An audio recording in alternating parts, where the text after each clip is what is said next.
झारखंड राज्य की अनुशंसा पर फिर आप कहीं ना कहीं उनके उस सर जो फैक्ट है तो बोलेंगे, कमाल की बात है, उसमें लिखा हुआ है, आप कहिए ना साहब, तो बोलेंगे ये गजट में लिखा हुआ है झारखंड राज्य की अनुशंसा पर ये संस्तुति की जाती है। 30 सेकंड सुनिए फिर आप 30।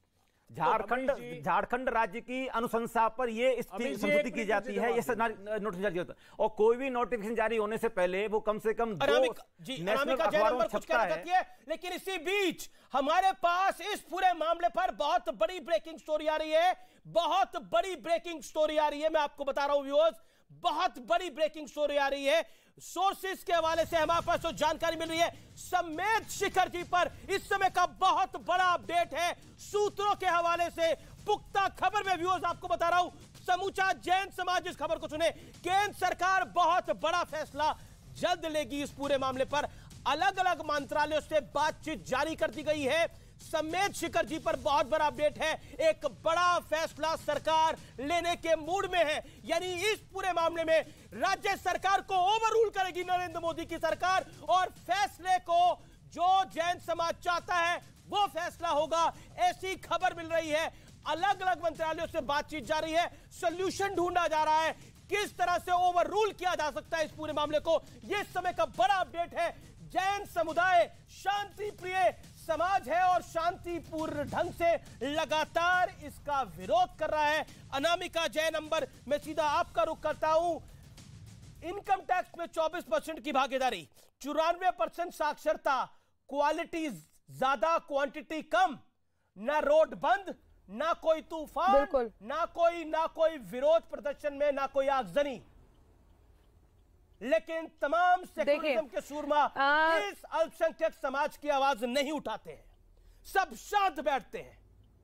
बिल्कुल जी, यही बात कहीं हमारे मन में ये संदेह पैदा करती है कि हमें अल्पसंख्यक क्यों नहीं समझते, क्यों अल्पसंख्यक होने का वो अधिकार जो हम सब इस समय अपना लेकर के बैठे हैं, ये हमारा अधिकार है।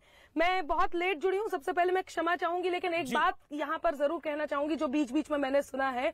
सबसे ज्यादा दुखद जो है वो ये है कि हमारा तीर्थ क्षेत्र जैसे पर्यटन स्थल घोषित करने की कोशिशों में आपने उसकी हालत क्या कर दी। मैं झारखंड सरकार से एक प्रश्न पूछना चाहती हूँ कि आपने जो संस्तुति दी, जो आपकी मंशा थी वो पूर्ण हो रही थी, आप उसको पूर्ण करने में अग्रसर थे, केंद्र सरकार की तरफ उनका रुख लेने के लिए हम प्रतीक्षारत थे।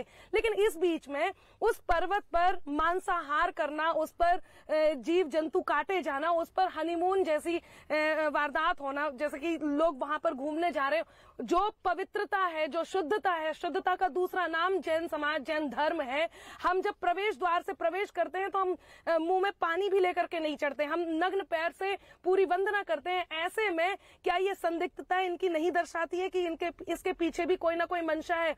पर्यटक स्थल घोषित किया जाना हमारे जैनत्व पर, जैन तत्व की धुरी पर और हमारी आस्था पर चोट है, जो कि हम नहीं होने देंगे। हम प्रतिशत में है, दशमलव में हम होते हैं, लेकिन 24% टैक्स देने वाले, यदि आज जैन समाज 2 दिन के लिए अपने अपने अकाउंट से पैसे निकाल ले तो अर्थव्यवस्था चरमरा जाएगी। राज्य सरकार को ये सोचना चाहिए। और सबसे दुखद क्या है कि वो केंद्र सरकार पर डाल रहे हैं। अरे आप एक बात बताइए, राज्य सरकार की सरकार जो राज्य में होती है, यदि वो ना चाहे तो कोई भी कुछ भी नहीं कर सकता है। और आप बार बार कहते हैं हम आपकी आस्था का सम्मान करते हैं, आस्था का सम्मान करते हैं। यदि आप आस्था का सम्मान करते तो आप सबसे पहले इस बात को लेकर के क्यों नहीं खड़े हुए? मान लीजिए यदि केंद्र सरकार ने कहा भी है तो आपका रुख क्यों नहीं आया? अबे दुबे कुछ कहना चाहते हैं, अबे दुबे को वक्त दीजिए, अबे दुबे को वक्त दीजिए।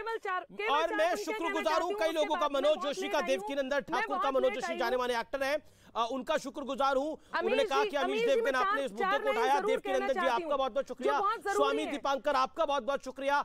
आप तमाम लोग जो ट्विटर पर इस समय साधुवाद दे रहे हैं उन सबको मेरा आभार। देखिए, मेरा कर्तव्य है आवाज बनना और मेरा कर्तव्य है ये इस आवाज को उठाना, और जैन समाज की इस आवाज को उठाना मेरी जिम्मेदारी थी, इसलिए मैंने उठाया। मैंने कोई एहसान किसी पे नहीं किया है। मैं ये हाथ जोड़ के सर झुकाकर इस अभिवादन को स्वीकार करता हूं, लेकिन मैंने अपना कर्म किया है, जो मेरा कर्म है वही मेरा धर्म है। ओके।